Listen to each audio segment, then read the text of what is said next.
Nazırın yanılması elimizin durun hatırılmış. Kadra düzülmüştür. Akademi Reisinin muamili Balkon Yüksel'e.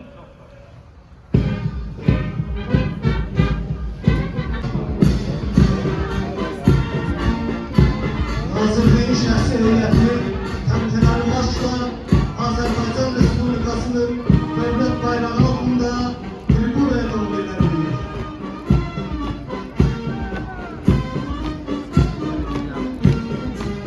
Kırkılarda Hazar Mahsulü'nün Remzi Bayramı'nın harekat yoluna Kapitan Mervan Mecnun başçılığı.